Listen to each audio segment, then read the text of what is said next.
이 시간 은혜 받을 하나님의 말씀은 신약성경 고린도전서 15장 9절로 11절 말씀까지 보겠습니다.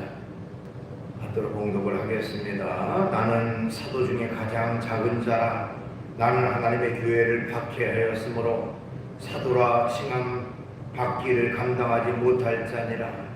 그러나 내가 나된 것은 하나님의 은혜로 된 것이니 내게 주신 그의 은혜가 헛되지 아니하여 내가 모든 사도보다 더 많이 수고하였으나 내가 한 것이 아니요 오직 나와 함께 하신 하나님의 은혜로라. 그러므로 나나 그들이나 이같이 전파하매 너희도 이같이 믿었느니라. 아멘. 말씀은 11절까지 받도록 봉독을 했습니다. 오늘 주어진 본문 말씀 가지고 제목을 은혜 받은 자의 증거, 이런 제목의 말씀으로 같이 은혜를 나누려고 합니다.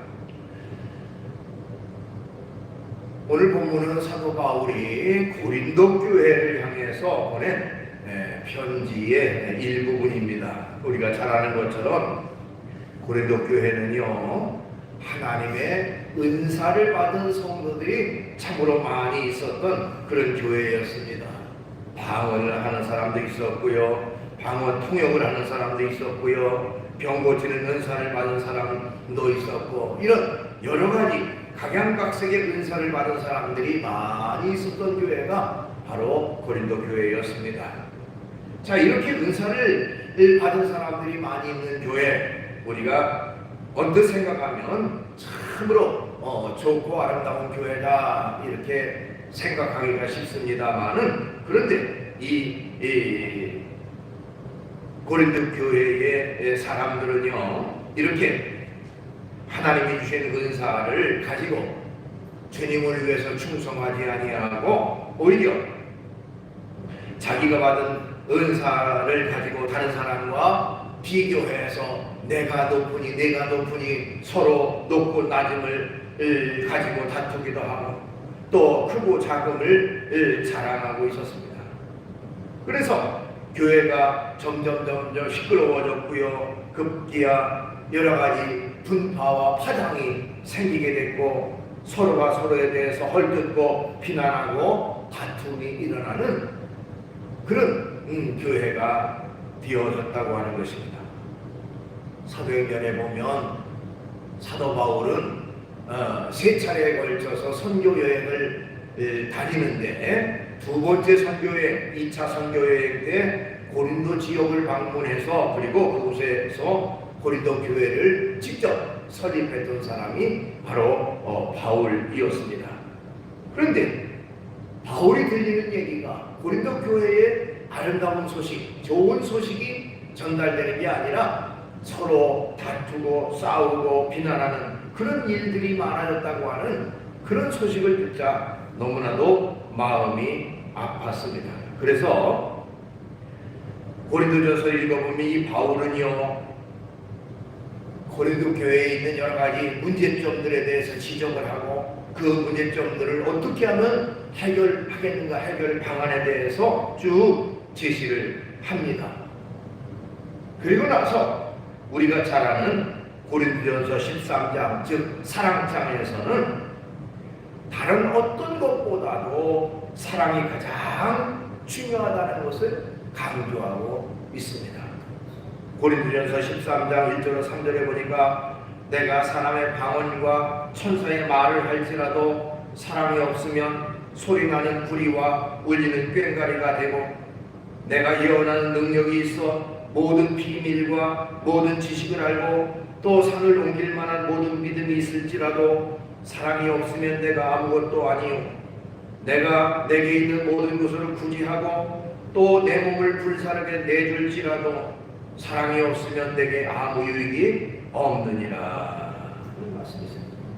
아무리 하나님의 귀한 은사를 받고 하나님의 신비한 영적 체험을 했다고 할지라도 거기에 사랑이 포함되지 않으면 그것은 아무 의미가 없고 아무 소용이 없다고 하는 것을 말하고 있습니다.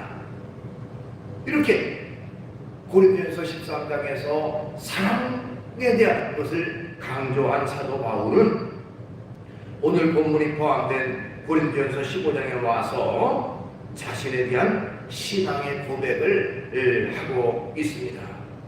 자신은 하나님의 은혜를 받은 자로서 이렇게 살았노라 하는 하나의 신앙 간증의 형태를 빌려놨습니다. 그래서 오늘 이 시간 이 본문 말씀을 가지고 사도 바울이 은혜 받은 자로서 어떤 삶을 살았는지 하는 것을 몇 가지로 살펴보려고 해요. 자신은 은혜 받고 하나님의 그 사랑을 깨달은 뒤에 나는 어떻게 살았다라고 하는 것을 말하고 있습니다. 우선은 하나님의 은혜 받은 증거는 겸손한 자세입니다. 첫 번째는 겸손한 자세로 살아가는 것입니다. 오늘 본문 9절 말씀에 나는 사도 중에 가장 작은 자라 나는 하나님의 교회를 박해하였으므로 사도라 칭함받기를 감당하지 못할 자니라 이렇게 기록하고 있습니다. 사도 바울은 지금은 교회의 지도자요 복음을 전하는 자로 많은 사람에게 높임받고 존경받는 그런 사람이었지만 과거에는 하나님의 교회를 핍박하고 예수님을 모욕하고 또 예수 믿는 사람들을 잡아다가 감옥에 가두고 고문했던 그런 자신이었다는 사실을 지금 여기 고백하고 있습니다. 이것은 어떻게 보면 하나님 앞에서 자신은 이렇게 잘못된 사람이었다는 것을 말하면서 겸손해 하고 있는 것이라고 우리가 살펴볼 수가 있습니다.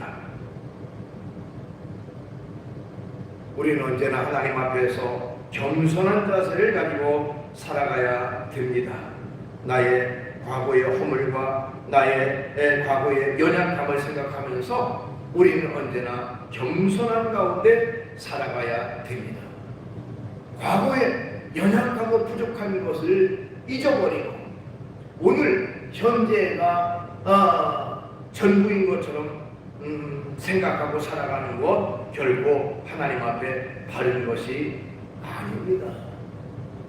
우리가 잘 아는 속담 가운데 개구리 올챙이 쪽 생각 못한다 하는 말이 있습니다. 마찬가지로 과거에 하나님을 떠나서 자신의 소욕과 자신의 정욕대로 살았던 우리의 과거를 잊어버리고 교만하게 살아서는 결코 안 된다고 하는 것입니다.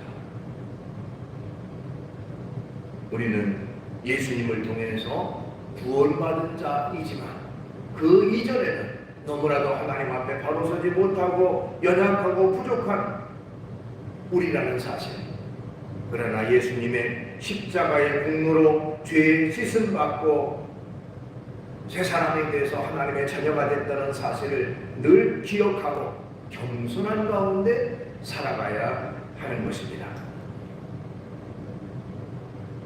오늘 예배 시간에도 찬송가 불렀습니다마는 우리가 즐겨 부르는 찬송가 가운데 305장 나 같은 죄인 살리신 어메이징 그레이스라고 하는 그런 찬양을 우리가 잘 알고 있습니다. 나 같은 죄인 살리신 주 은혜 놀라워 잃었던 생명 찾았고 광명을 얻었네. 큰 죄악에서 건지신 주 은혜 고마워 나 처음 믿은 그 시간 귀하고 귀하다 하는 찬양입니다. 이 찬양은요 영국의 존 뉴턴이라고 하는 목사님이 지은 작사에 곡을 붙여 만든 찬양입니다. 특별히 나 처음 믿은 그 시간 귀하고 귀하다 라고 하는 의미는 이 존 뉴턴에게는 너무나도 귀한 그런 그 신앙의 고백이 되어지는 것입니다. 우리가 잘 아는 대로 이 존 뉴턴 목사는 청년 시절에 아주 불량하고 방탕한 그런 삶을 살았다고 합니다. 아무리 부모가 타이르고 가르쳐도 바르게 살지 못하고 못된 일만을 일삼는 그런 그 사람이었다고 해요. 그래서 그의 아버지는 그를 바르게 고치기 위해서 규율이 엄격하기로 유명한 영국 해군에 입대를 시켰다고 합니다. 근데 이 뉴턴은 군대에 입대해서도 그 군대 생활의 그 조직 생활 속에서 엄격하고 규칙적인 생활에 적응하지 못하고 결국에는 탈영을 하게 됩니다. 그러다가 탈영했다가 나중에 체포가 돼가지고 엄청 매도 맞고 감옥에 갇히기도 했습니다. 근데도 불구하고 이 존 뉴턴이 변화되지 않고 달라지지 않고 자신의 잘못을 뉘우치도 않으니까 그 부대의 함장이 그를 급기야 아프리카 노예선에 팔아버리게 됩니다. 그래서 15개월 동안 아프리카의 어느 작은 섬에 갇혀서 노예처럼 비참한 생활을 하게 됩니다. 그는 그곳에서 흐시tamtam 탈출을 노리다가 급기야 탈출을 감행해서 바다에 무작정 뛰어들었는데 마침 지나가던 영국의 그 무역선에 의해서 구조가 돼서 영국으로 돌아오게 됩니다. 그는 그 상황 속에서도 자기가 노예선에 잡혀서 노예처럼 그 생활했던 자신의 경험을 살려서 새로운 사업을 시작하게 됐는데 그것은 바로 노예선의 선장이 되는 것이었습니다. 아프리카에 가서 흑인들을 마구 잡아다가 영국의 노예로 팔아넘기는 그런 일이었습니다. 자기가 경험했던 일이니까 너무나도 잘 알고 그렇게 했던 것이죠. 그래서 그것으로 돈을 많이 벌게 됐습니다. 자, 그러던 어느 날, 그날도 배에 노예를 싣고 항해하는 중에 바다 위에서 엄청난 폭풍우를 만나게 됩니다. 그만 거의 배가 파산해서 죽을 그런 위기 속에 그런 그 두려움이 엄습하자 결국 하나님 앞에 간절히 기도하게 됩니다. 하나님 제발 살려주십시오. 살려만 주신다면 새 사람이 돼서 하나님 일에 열심하겠습니다 하고 간절히 기도하게 됩니다. 하나님은 그런 뉴턴의 기도를 들으셨고 결국 거기서 살아나게 됩니다. 그때에 하나님의 은혜를 깨달은 이 존 뉴턴은 이제 자신의 그 잘못된 생활을 다 청산하고 새롭게 신학을 공부하고 목사님이 돼서 새로운 삶을 시작하게 됩니다. 존 뉴턴 목사는 나이가 들어갈수록 이제 점점 기력도 떨어지고 기억력도 쇠퇴하는 그런 속에서도 분명하게 또렷하게 다음과 같은 말을 했다고 합니다. 내가 다른 것을 다 잊어버린다 할지라도 나는 이 한 가지만큼은 결코 잃어버릴 수가 없습니다. 그것은 내가 과거에 너무나도 큰 죄인이었다는 것과 그럼에도 불구하고 예수님은 나의 구세주가 되신다는 사실입니다 하고 늘 강조했다고 합니다. 그러면서 또한 종종 설교 시간에도 다음과 같은 말을 했다고 해요. 이 다음에 내가 천국에 가면 세 가지 때문에 깜짝 놀라게 될 것이다. 첫째는 그곳에 당연히 있을 거라고 생각했던 사람이 그곳에 없는 것을 보고 나는 깜짝 놀랄 것이다. 두 번째는 그곳에 있을 수 없는 사람이라고 생각했는데 와 있는 것을 보고 깜짝 놀랄 것이다. 그러면서 마지막으로는 나 같은 죄인이 그곳에 와 있다는 것을 보고 놀랄 것이다 라고 말했다고 합니다. 여러분, 우리의 지난 날을 우리가 기억하면서 하나님 앞에 늘 겸손함의 자세를 가지고 살아가는 것은 참으로 중요한 것입니다. 우리는 연약하고 부족하고 허물 많은 인생이었지만 예수님이 우리의 구세주가 되셔서 십자가 보혈의 공로로 죄를 받고 새 사람이 됐고 하나님의 자녀가 됐고 또한 하나님의 백성이 되어졌습니다. 그렇기 때문에 우리는 늘 하나님 앞에서 겸손함을 가지고 살아가야 한다는 것입니다. 그 다음에 은혜 받은 증거 두 번째는 모든 것에 감사하는 생활인 것입니다. 모든 것에 감사하는 생활이에요. 오늘 본문 10절 앞부분에 보니까 그러나 내가 나된 것은 하나님의 은혜로 된 것이니 이렇게 고백하고 있습니다. 우리는 언제나 나에게 주어진 현실 생활 속에서 하나님 앞에 늘 감사하며 살아가야 됩니다. 언제 어느 때든지 주님이 나와 함께 하셨고 이 자리에 있게 하셨다고 하는 사실 자체도 늘 감사하며 살아가야 되는 것입니다. 감사는 하나님의 은혜를 받은 사람으로서의 마땅히 해야 할 일입니다. 모든 것이 하나님의 은혜요, 모든 것이 하나님의 사랑이라는 사실을 깨닫고 날마다 감사하는 그런 삶이 우리에게 있어야 되는 것입니다. 한 번은 영국의 BBC 방송에서 영국 사람 무려 100만 명을 대상으로 설문조사를 실시했는데 영국 역사상 가장 존경할 만한 인물은 누구라고 생각합니까? 라는 설문조사였습니다. 그 설문조사에서 1위를 한 사람은 영국 수상을 지냈던 윈스턴 처칠이라고 하는 사람이었다고 합니다. 처칠이야말로 가장 훌륭한 지도자요 위대한 인물이다 라고 많은 사람들이 답변을 했다고 합니다. 그런데 이 윈스턴 처칠은요 학창시절에는 그렇게 뛰어난 사람이 아니었다고 합니다. 학창시절의 생활기록부를 보면 아주 엉망이었다고 하는데요, 그 기록부에는 품행이 나쁘고 믿을 수 없는 아이다, 희망이 전혀 없으며 다른 아이들과 싸움만 일삼는 문제하다 라고 쓰여 있고요, 성적도 낙지를 겨우 면할 정도의 성적이었다고 합니다. 그가 육군사관학교에 입학할 때도 삼수 끝에 학교에 입학할 정도였다고 해요. 그러나 지금은 영국 사람들이 가장 존경할 만한 그런 인물이 됐다고 하는데요, 그 신은 어디에서 나온 것인가 하는 것입니다. 그것은 바로 그는 철저한 믿음의 사람이고 신앙의 사람이었다고 하는 것입니다. 언제 어느 때 어떤 일이든지 하나님 앞에 철저히 기도했고 또한 하나님 앞에 늘 감사하며 살아갔던 사람이 윈스턴 처칠이었다고 합니다. 전쟁터에서도 또 의회, 국회에서도 늘 머리를 숙이고 하나님께 도움을 먼저 구하는 지도자였고, 그리고 믿음을 가지고 감사한 생활을 계속 이어갔다고 합니다.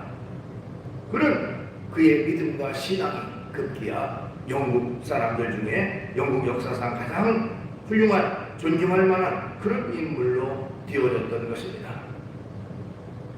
오늘 본문에 나오는 사도 바울은요, 본래 교회를 핍박했던 사람입니다. 예수님을 믿는 사람들을 잡아다가 감옥에 가두고 고문했던 사람이 바로 바울이었습니다. 그런 그가 예수님을 만난 뒤에 변해서 예수 그리스도의 사도라고 하는 영광스러운 직분을 받게 됐던 것입니다. 그래서 바울은 그것은 전적으로 나의 공로가 아니라 예수님의 공로이고 하나님의 은혜라고 하는 사실을 고백하고 있습니다. 다시금 오늘 본문 10절 앞부분에 보면 내가 나된 것은 하나님의 은혜로 된 것이니 그랬습니다. 내가 잘나서 된 것도 아니고 내가 무슨 능력이 있어서 된 것이 아니라 전적으로 하나님의 은혜로 된 것이라. 그러면서 그는 겸손함으로 하나님 앞에 늘 감사하며 살아갔다고 하는 것입니다. 우리는 언제나 하나님 앞에 감사의 삶을 살아가야 됩니다. 모든 것을 돌아볼 때에 모든 것이 감사할 것이 아닐 수가 없습니다. 근본적으로 우리가 이 시간 살아있다는 그 자체만으로도 얼마나 감사한 일입니까? 나아가 좋은 가정을 허락하신 하나님, 좋은 가족을 허락하신 하나님, 좋은 일터를 허락하신 하나님, 좋은 사람들을 만나게 하신 하나님 앞에 늘 우리는 감사하며 살아가야 되는 것입니다. 나의 나된 것은 전적으로 하나님의 은혜라는 사실 기억하고 날마다 감사함의 삶을 살아가신 것이 바로 은혜 받은 사람의 바른 삶의 자세인 것이죠. 그 다음에 은혜 받은 사람의 바른 삶의 자세는 뭐냐? 바로 최선을 다해서 충성하며 살아가는 것입니다. 최선을 다해 충성하는 것입니다. 오늘 본문 10절 중간부터 11절까지 보면 내게 주신 그의 은혜가 헛되지 아니하여 내가 모든 사도보다 더 많이 수고하였으나 내가 한 것이 아니요 오직 나와 함께 하신 하나님의 은혜로나 그러므로 나나 그들이나 이같이 전파하며 너희도 이같이 믿었느니라. 이런 말이 있습니다. 이 말씀 가운데 내가 모든 사도보다 더 많이 수고했다라고 말하고 있습니다. 왜 그렇습니까? 하나님의 받은 바 은혜가 너무 크니까. 그야말로 예수님을 그렇게 핍박했고 그렇게 예수님 믿는 사람들을 고문했던 내가 예수님을 믿어 사도가 됐으니 너무너무 받은 은혜가 감사해서 그는 이제 남은 여생 하나님 앞에 충성하며 살겠다고 다짐하고 그렇게 다른 사도보다 더 열심히 하면서 살아갔다라고 말하고 있는 것입니다. 하나님을 믿는 믿음의 사람들, 특별히 하나님의 은혜를 받고 하나님이 나의 구세주라는 사실을 깨달은 뒤에 우리가 해야 할 일은 하나님 앞에 충성하며 살아가는 것입니다. 충성하되 최선을 다해서 충성하는 그런 생활이 있어야 하는 것입니다.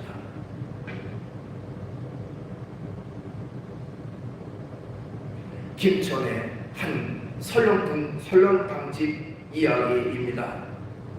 독실한 신앙을 가진 그 설렁탕집 주인은 어떤 신조를 가지고 있었냐 하면 예수님이 드셔도 만족해 하실 만한 설렁탕을 끓인다 하는 그런 그 신념을 가지고 항상 최고의 재료를 사용했다고 합니다.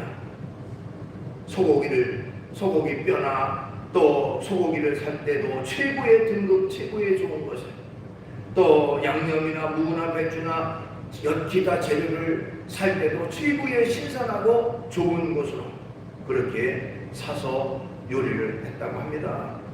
근데 어느 날 설렁탕을 끓이는데 국물이 평소와 같이 뽀얗지 않고 누렇게 됐습니다. 이건 평소와 다른데 큰일 났다라고 생각을 해서 도대체 원인이 무엇인가라고 생각을 하다가 뼈를 공급해주는 그런 사람에게 전화를 했더니 그 사람이 하는 말이 죄송합니다. 물건이 바뀌었나 봅니다. 사장님 오늘만 크림을 좀 타시죠. 이런 말을 했다고 해요.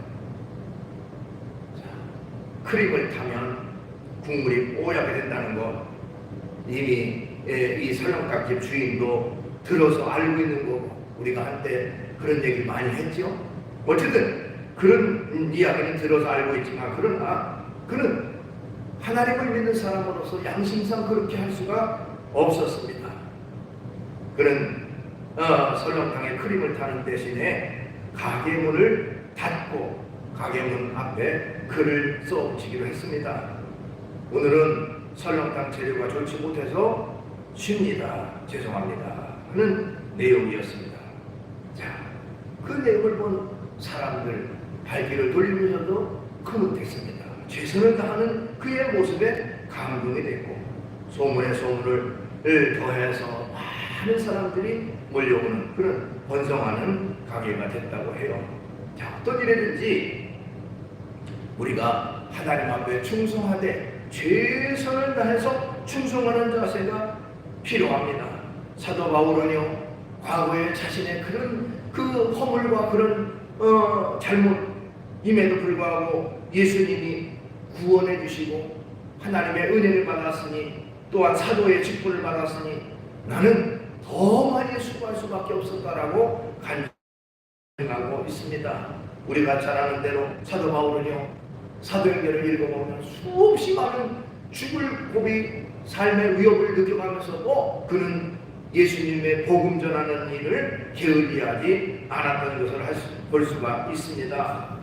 고린도후서 11장 23절에 27절에 보니까 그들이 그리스도의 일꾼이냐 정신없는 말을 하거니와 나는 더욱더 그러하도다. 내가 수고를 넘치도록 하고 옥에 갇히기도 더 많이 하고 매도 수없이 맞았고 여러 번 죽을 뻔하였으니 유대인들에게 40에 하나 감한 매를 5번 맞았으며 3번 태장으로 맞고 1번 돌로 맞고 3번 파선하고 일주야를 깊은 바다에서 지냈으며 여러 번 여행하면서 강의 위험과 강도의 위험과 동족의 위험과 이방인의 위험과 시내의 위험과 광야의 위험과 바다의 위험과 거짓 형제 중에 위험을 당하고 또 수고하고 애쓰고 여러 번 자지 못하고 줄이고 목마르고 여러 번 굶고 죽고 헐벗었노라.